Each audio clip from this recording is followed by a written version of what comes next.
Hey, I'm Pastor Rhonda. And I'm Pastor Seth. You're listening to Growing Hope, Living Faith. Well, welcome back to Growing Hope, Living Faith podcast. We are so glad that you guys are listening in. And we did miss last week, but we just had a lot going on in life, and that's okay because life does happen for us.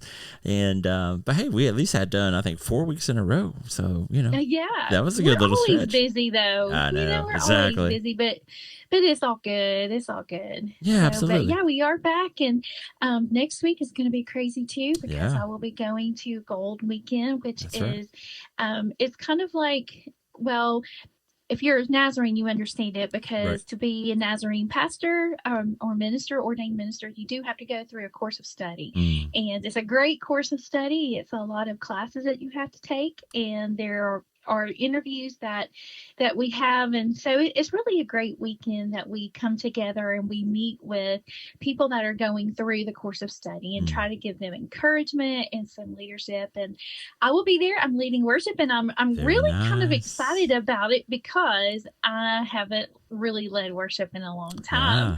But vocally, I was practicing a little bit today, and vocally I was worn out because I haven't sang really hard in a long time. But I'm excited about that. And then the next week I'll be going to Nashville to write, and then the weekend after that is Pastors and Spouse Retreat. Oh yes. I know we've had so much going on too, and we went down to Tuscaloosa, and my brother lives in Tuscaloosa. Went to the gymnastics meet. I don't know if we talk about that. That might have been the weekend that we were gone. So we did that, and our car blew up. Yep. And so, but we got a new car this weekend. We actually picked it up last night, and so it's a car that I think hopefully will serve our family well. And we've been looking for ever since that happened, but finally settled on this one. And so my kids are excited. It does have a DVD player in it, so that's all my kids can talk about or are excited about. So every time we jump in the car, we have a DVD in, and they have wireless headphones, so they can do that back there. Do your kids get car sick? So they do. Well, Okay. but they do when they look down. And so like when they have iPads or their video games and stuff and they're looking down, they are much more likely to get sick. But when the DVD player like up higher and in front of them, they're kind of looking forward and they don't actually get sick whenever they're looking up. And so for us, it was kind of a win-win to kind of have that and to keep them entertained and all that stuff. So, but it's definitely a car like, the two cars we had, the Kia and the Dodge, like Ram truck, like I wouldn't have really felt comfortable jumping in them and like driving to Florida where Morgan's mom and dad live. But this car, once again, it's nice to have a car that you can jump in and you can get, wherever you feel like you really have to go. And so we're excited about that, having that. And it's a blessing. And, just pray for us. This is the first time we've ever had a car payment. So first world problems, I know. First world problems. Yeah. So, that's good though. You get a new vehicle, and it'll be good. It's always exciting to get a new one, and but good. Glad to hear that. Absolutely. So, well, I think you've been doing narrative kind of lectionary, kind of journey through the story and working through that. This coming up Sunday in the Christian calendar is probably a very well-known Sunday. I don't know if most churches preach this every year or not, because this is one of those, sometimes there's specific Sundays where it changes every year, but this one, it doesn't necessarily change every year, the passages that are available, I guess, to be able to preach. But this is Transfiguration Sunday coming up for us. And so I'm going to put you on the spot. Why don't you just give us, a little snippet? I know we're going to talk about the whole passage, but as far as, if you had to describe Transfiguration Sunday to somebody in the elevator, right? That's the famous thing. If you had to describe it to them in an elevator, they're like, man, what is Transfiguration Sunday? What would you say, Pastor Rhonda? Oh my goodness, put me on the spot. I am. Well, for one, just to say the word transfiguration is just a weird word. That is not a word that we use outside of church or outside of reading that scripture. So the first thing I would say, hey, how'd you know what that word is? But the way I see it is that we are moving into the season of Lent, and this is the Sunday before Ash Wednesday. And so it's kind of like, I think it really, for me, it helps me focus that Jesus was divine. I mean, we know he's man. We know we go through Advent and we see his humanity and we see, all of this, the human aspect of him. But this moment, man, he is glorified. Yep. And there is no doubt that he is God. And, it's interesting that scripture tells us, how did Jesus endure the cross? Well, that was because of the glory that was ahead of him.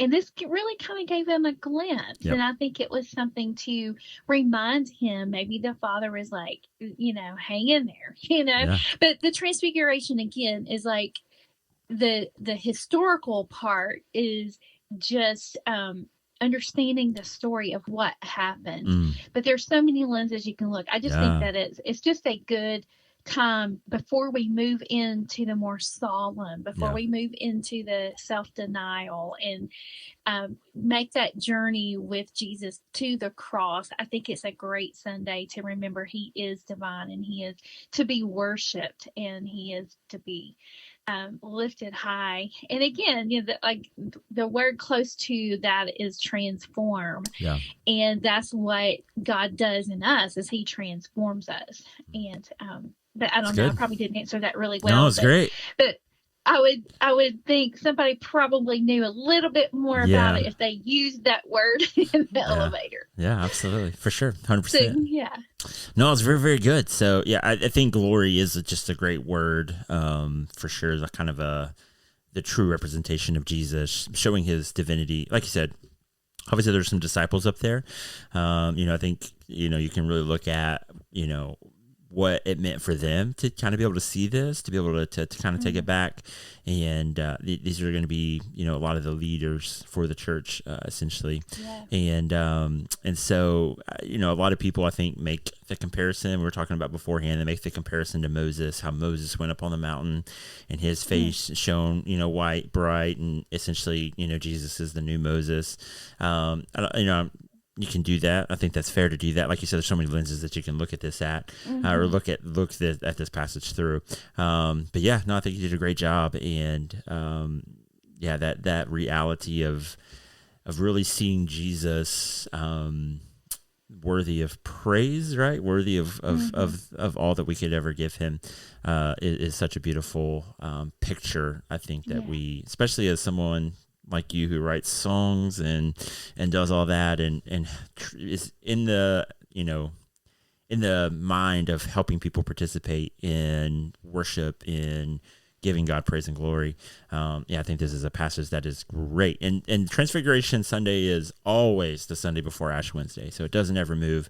It's always the Sunday before Ash Wednesday, kind of pushing us once again towards the cross. This is the real lead up. This is the real push towards the journey towards the cross. So yeah.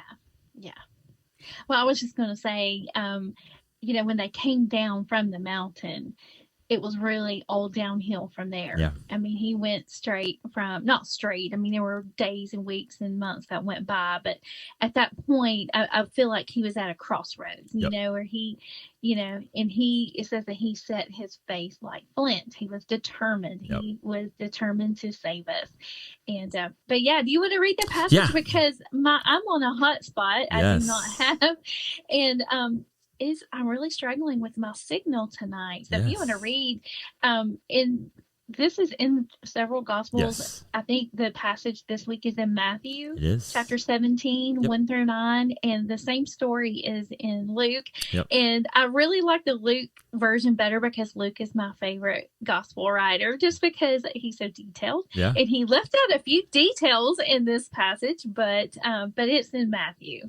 Yep, absolutely. So we're looking at Matthew 17, 1 through 9, and it reads like this.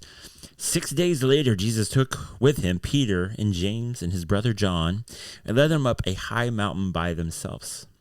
And he was transfigured before them, and his face shone like the sun, and his clothes became bright as light. Suddenly there appeared to them Moses and Elijah talking with him. Then Peter said to Jesus, Lord, it is good for us to be here. If you wish, I will set up 3 tents here, one for you, one for Moses, and one for Elijah. And while he was speaking, suddenly a bright cloud overshadowed them, and a voice from the cloud said, This is my son, the beloved. With him I am well pleased. Listen to him. When the disciples heard this, they fell to the ground and were overcome by fear. But Jesus came and touched them, saying, Get up and do not be afraid. When they raised their eyes, they saw no one except Jesus himself alone. And as they were coming down the mountain, Jesus ordered them, Tell no one about the vision until after the Son of Man has been raised from the dead. Wow. That's so good. Yes. So good. Well, that first verse there, 6 days after what? Yeah. I think it's really important that we have to backtrack a little bit, because it's about a week has gone by since they had a conversation with Jesus, where Jesus says, who do you say that I am? Or who are people saying who I am? And they're like, well, some people say you're John the Baptist. Some people say you're, Elijah. And he's like, yeah. But who do you say that I am? And of course, Peter blurts out, his answer. And then Jesus goes on to tell them, okay, yes, I'm the Son of God. I'm the Messiah. But guess what? I'm going to be betrayed. I'm going to be crucified on a cross, and he tells them what's about to happen, and then Peter loses it, and he's like, oh no, this can't happen to you. And then of course Jesus rebukes him and corrects his thinking. And now 6 days later has passed. 6 more days have passed, and it's almost like it was just this like quietness.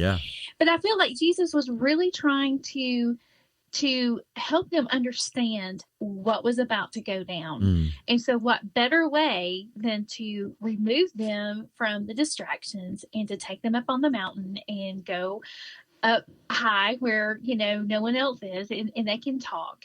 And so that's what he's done.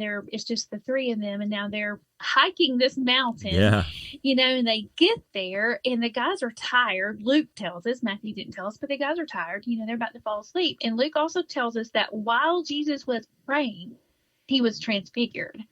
And just try to picture that. Oh my word. So his face just starts like changing, and transfigured means completely other. And so I don't know if that would help in the elevator, but his countenance changed to something completely other than what it was.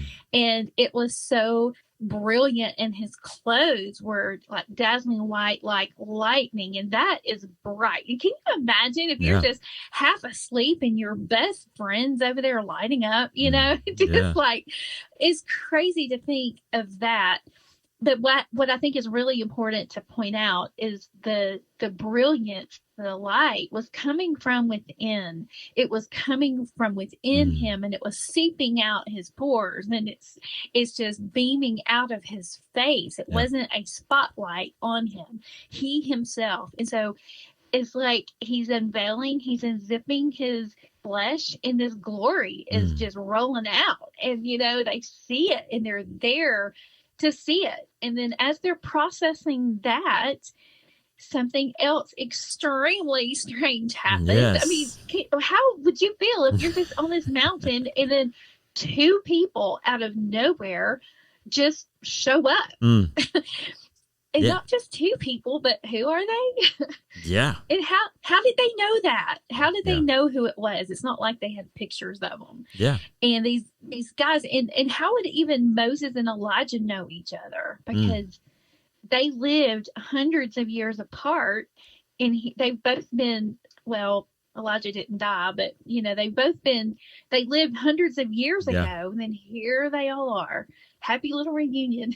I can just imagine how they must have rubbed their eyes and thought they were seeing things. Maybe they thought they were dreaming. I don't know, but it was quite a sight. Yeah.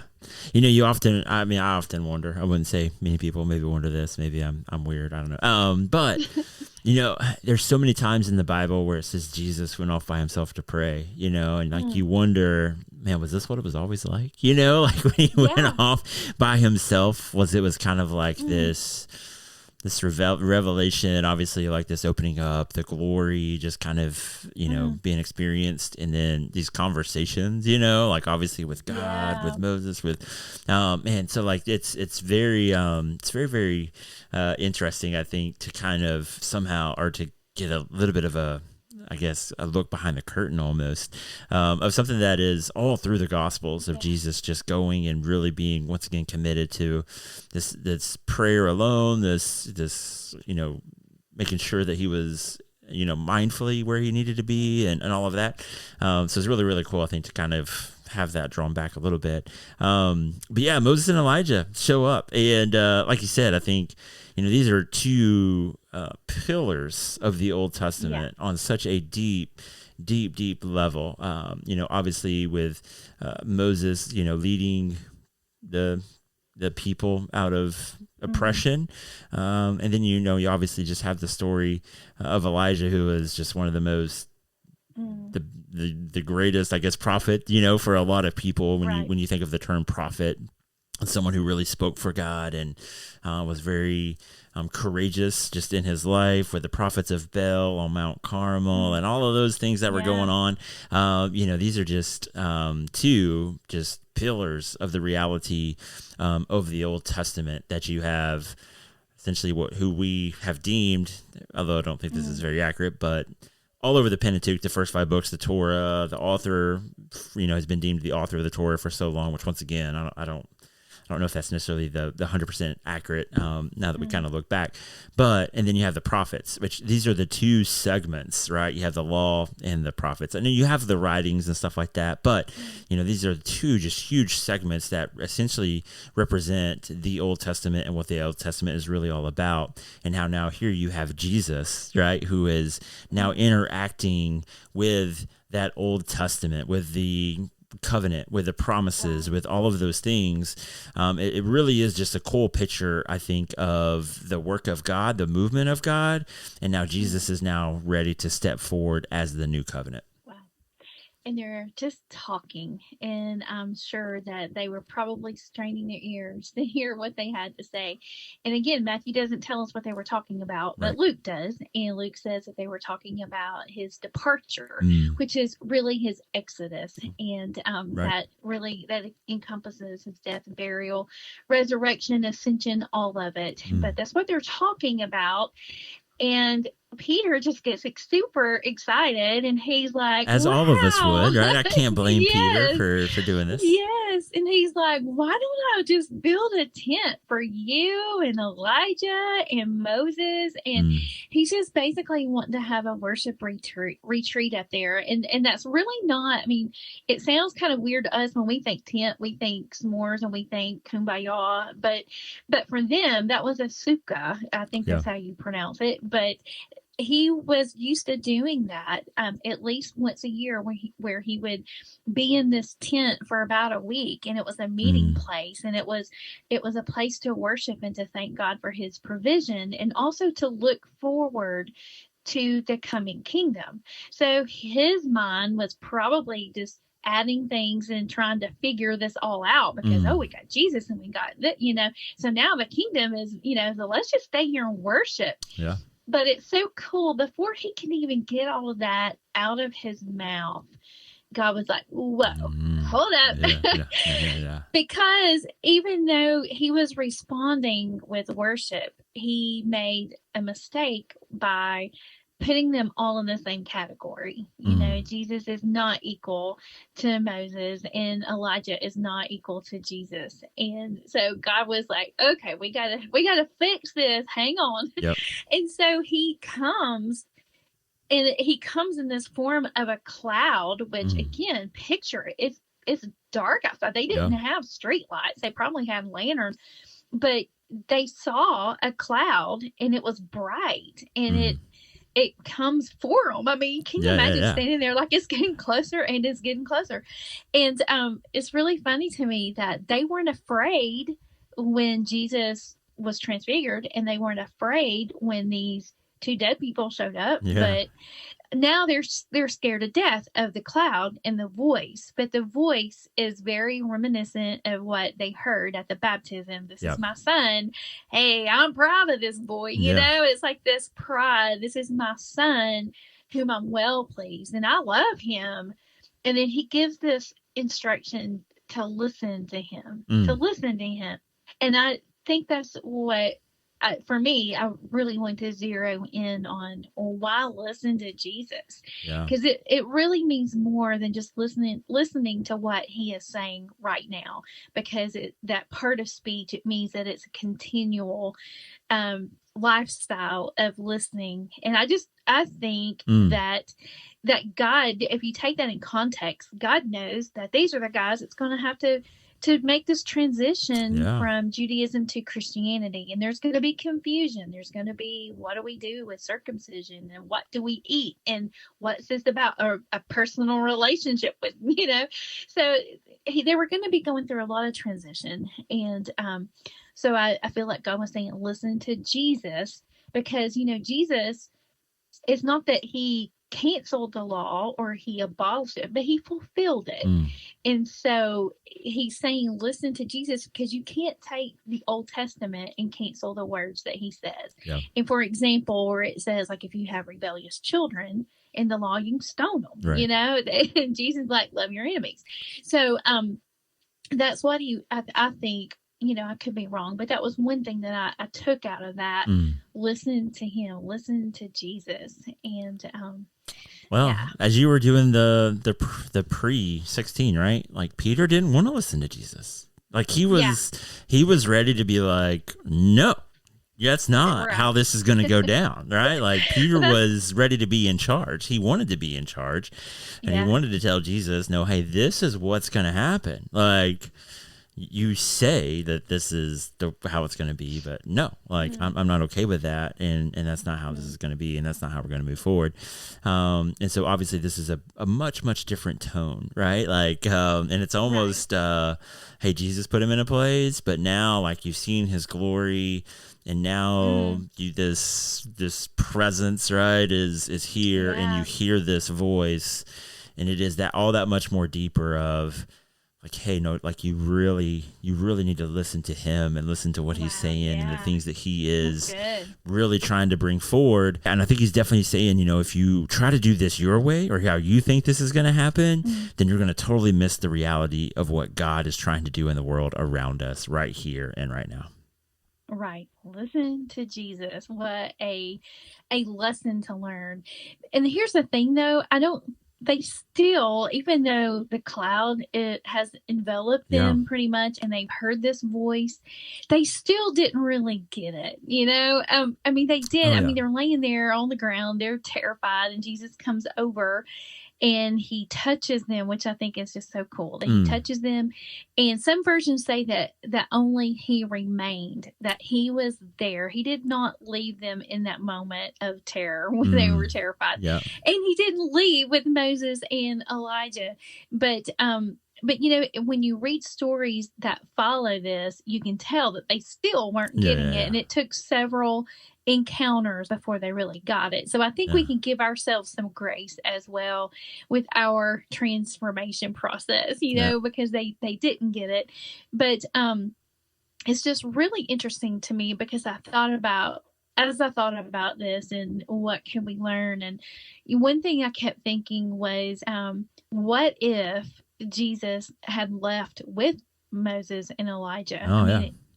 At any point, he could have called this mission off. He could have called it off and said, you know what, kind of think of it, I really don't want to go to the Who wants cross. to do that? I really don't want to do this. And, there you see his glory and everything, and he could have ascended and he could have ended it right there. But he was to determined Mm. to stay the course, to be there and to follow through and go through with the plan that the Father had, his plan of salvation that was unfolding. And he was there to carry it out, no matter what it took, no matter what it cost. He was there to offer salvation to the world. And I just think it's really cool in this part of the story. And it's not, just the fact that we see that he remained, that no one else was there, but Jesus stayed, that he remained with them. I love that part. I love the do not be afraid. Once again, like, it's just, it's such a,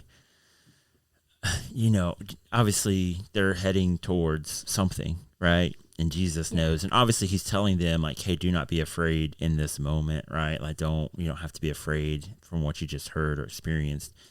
But I think it's probably, I imagine that there's probably a little bit deeper of that as well, right? Like, we're getting ready to go into situations and you're going to be you're not going to be the person that's in control. And I think even to some degree, it's Jesus saying, like, I'm not really going to essentially be in control. Like the call for God's people is like, do not be afraid. Like, get up and do not be afraid. And it's so cool because, later on after the death and resurrection, he will come into their midst, right? And they will not be expecting him. And what does he say? Like, peace, do not be afraid. Once again, it's just such a cool, I think, push back to the reality of Jesus. Like you said, he was on a mission. He knew what that mission was. He knew that he was headed towards a cross. And even in those moments when, like you said, he could have escaped. And we know, like, even in the Garden of Gethsemane coming up, right, that he had these prayers of, God, if there's anything you can do to take this cup from me, like there was a lot of emotion within Jesus, right? That he, even in all of that emotion, was able to be a voice of calm and peace and comfort in people's lives, even in the midst of the inner angst and struggle that sometimes that he was going through, which once again I think is a great example for us as followers of Jesus.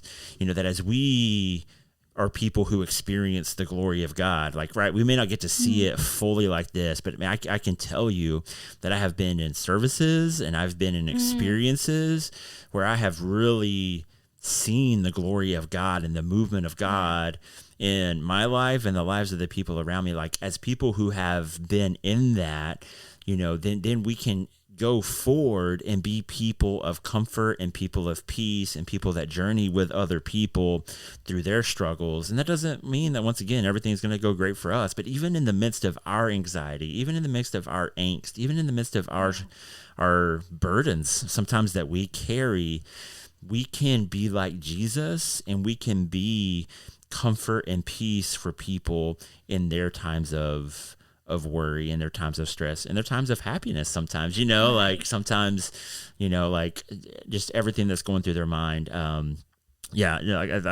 love this example of Jesus, that he has this glorification and like this transfiguration and this showing of who he really is.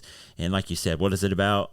He touches them, right? Like he doesn't say, oh, did y'all just see what happened to me? Like, look at all of this. Like, no, he sees that they're afraid and they're on their face and they are, trembling, and he touches and he says, hey, you don't have to be afraid. Everything's going to be all right. And so, once again, just such a cool picture of the Almighty God being, just being present and being, what he calls us to be. When you're talking about glory, and I think this is another takeaway. I think it's so good to get our eyes full of his glory before we make this journey to the cross, because it was like they never got over this, even though they didn't really understand, and it took them a while. But if you read John in the first chapter where he says that we beheld his glory, I mean, he's still talking about it. We saw him and he was full of grace and truth. And then Peter says in 2 Peter, he said, for we did not follow cleverly devised myths when we made known to you the power and coming of our Lord Jesus Christ, but we had been eyewitnesses of his majesty. For he received honor and glory from God the Father when that voice was conveyed to him by the majestic glory, saying, "This is my Son, my beloved, with whom I am well pleased." We ourselves heard this voice come from heaven while we were with him on the holy mountain. So how many years passed? I'd have to go research, but it was a hot minute between that time that they were with Jesus on the mountain and when he wrote that, he was still thinking about that. And I think it gives us a glimpse of what we will see when we see Jesus, and how beautiful and magnificent and majestic. I mean, we can't comprehend, I think, the beautiful Savior that he is, and we will behold his glory. And so that's my prayer for our service. I'll be preaching this tomorrow, and that's how I'm going to close, is can we just slow down, and can we just put our stuff at the bottom of the mountain and just think about Jesus, turn our eyes on him, think about him, talk to him, worship him. You know, that's like I said, that was Peter's response, even though he didn't get it right. But that was his response, and that's how we respond to his glory. It's with worship, and it's giving him our praise and our thanksgiving and our gratitude, and appreciating who that he is and in all of his glory, even though we can't really comprehend all of his glory. Yeah. It's so good on such a deep level. You know, and I think that last verse tells us a lot. It really does. I imagine James and John and Peter were like, "Wait, what? Like, we can't talk about this? Like, we can't tell everybody like what happened up here?" And I think Jesus, once again, I think there's a couple of things that are going on there. I think obviously he knew that if they went down and they talked, it becomes so much more easier for it to become about them, right? Than to actually be about Jesus and what Jesus has done and who Jesus is and what Jesus is really all here about. And it's so easy sometimes, if we're not careful, to make it about us instead of pointing back to the reality of Jesus and what Jesus is all about. And then the other thing too is once again, I think, you know, Jesus was Messiah. There were all kind of ways that people thought Messiah was going to come, and so I think he was once again just trying to be able to move gracefully through this whole situation, and so yeah, you know, there's several times that Jesus says, "Hey, don't talk about what happened, like don't tell anybody what's going on," but man, I can only imagine how hard that would have been for Peter, James, and John. Like, man, we can't talk about this. Like, we can't talk about what happened. But like I said, I think it's that realization that Christianity, it's not, or following Jesus, whatever you want to call it, it's not about me. It's not. It's like, it's not about me, but it's all about pointing to him. And it's all about, you know, that as we have experienced the glory of God, as we have, you know, experienced his movement and working in our lives, like I said, it's very, very important that we take this approach of, it's not that we don't tell people what God are doing in our life, but when we tell people, we make sure, and it's beyond me. Like, it's all him. It's all him. And so, you know, like I said, I think this passage is just so beautiful.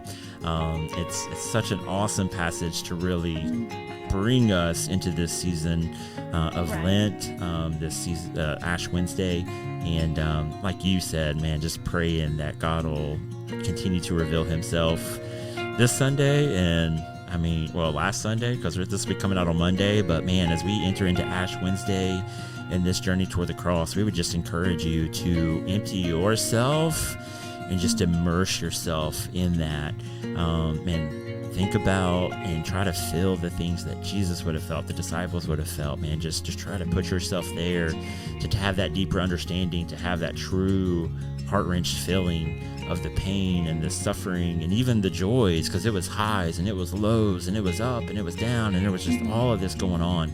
Man, allow yourself to go there, to go through this experience, and it will mean so much more to you if you will allow yourself to go there. And that's so true. I grew up in church my whole life, but we never really went through Lent. We never did an Ash Wednesday service. We never just growing up and I went to a Baptist school, and that's just something we didn't do. Yep. But you really cannot appreciate the resurrection unless you have symbolically walked through all of these steps and really studied. I mean, you just cannot appreciate the reresurrection until you go through the death. Yep. 100%. 100%. Yeah. Well, that was a great conversation. Good conversation. Absolutely. Thank you for talking. Yes, absolutely. I love it. Well, we hope that you enjoyed it. And if you have any comments, questions, concerns, ideas, thoughts, whatever, we would love to hear from you. So we do have an email address. It's growinghopelivingfaith@gmail.com. We also have a Facebook page. It is Growing Hope Living Faith Podcast. So we would love for you to follow us there, and maybe leave us a comment or send us a message. We would love to hear from you. That's right. Thank you all for listening. Know we're praying for you as you're on this journey, as we're all on this journey heading towards the cross. And we look forward to having some deeper conversations during this Lenten season. So once again, we love you. Grace and peace. God bless. Bye-bye.